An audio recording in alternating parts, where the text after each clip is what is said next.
Soloual, one who prefers masturbation over other forms of. From the Urban Dictionary, Pornoual, one whose UAL orientation is directed to. From the Urban Dictionary, a few weeks ago, on a national therapy listserv, I read a lengthy discussion on an unfamiliar but interesting topic: individuals who self-identify as Solouals and OLs. Much of the conversation focused on whether such people are potentially intimacy avoidant related to unresolved early life, and possibly adult life, trauma, or whether they're the leading edge of an under-examined UAL orientation. In that discussion and in a much-referenced Medical Daily article, the general consensus leaned toward traumatized and intimacy avoidant.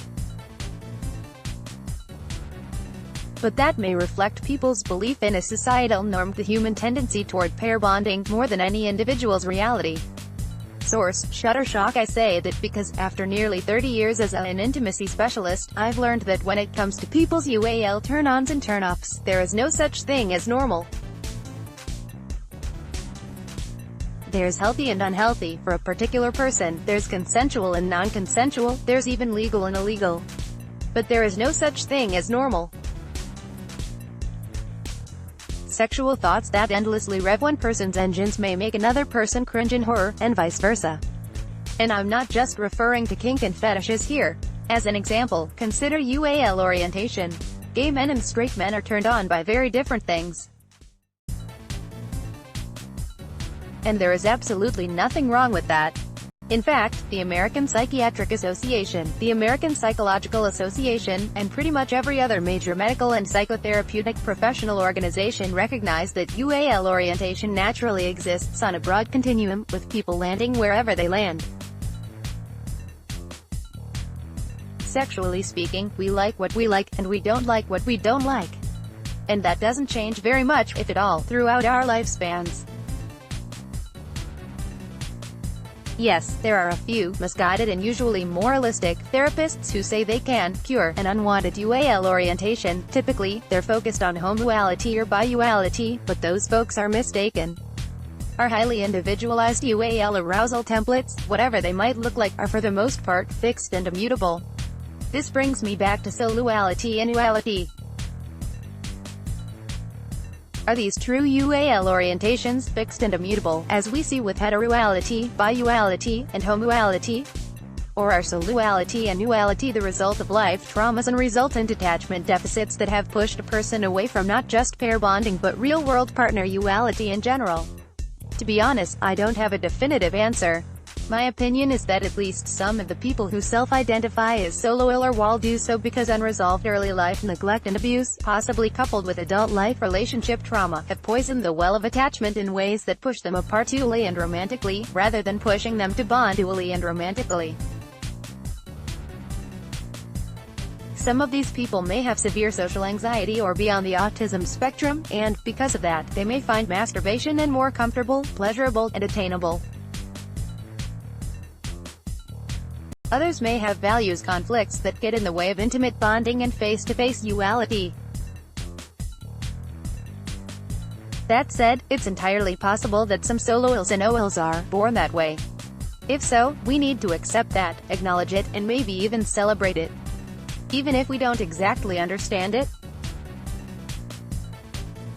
Who am I to question a person who self-identifies as Soloual or Pornoual?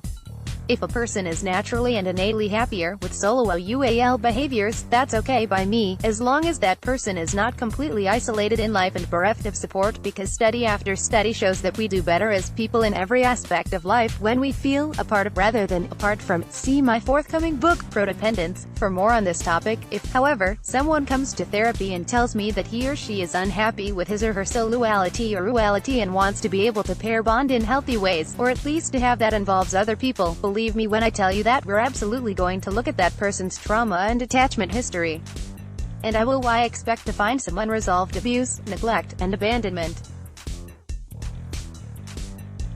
In the Medical Daily article mentioned above, marriage and family therapist Amanda Pisciuco says that she's had a 100% success rate in treating people who want to overcome the problem of Solouality or Pornouality. This leads me to suspect that she is treating the category of individuals described in the preceding paragraph, people with unresolved trauma and attachment issues that make pair bonding in real world with other people difficult.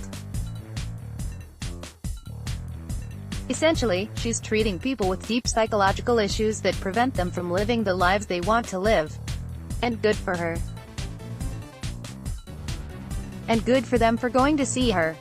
But I suspect that this does not describe every person who self-identifies as Soloual or Wal. I suspect, in fact, I know, that plenty of people who had perfectly uneventful childhoods have very little or no interest in a spouse, 3 kids, a cat, a dog, and a white picket fence. Instead, they get their need for intimacy met through friends and close family members, and their need for UAL release met through masturbation, with or without orgasm.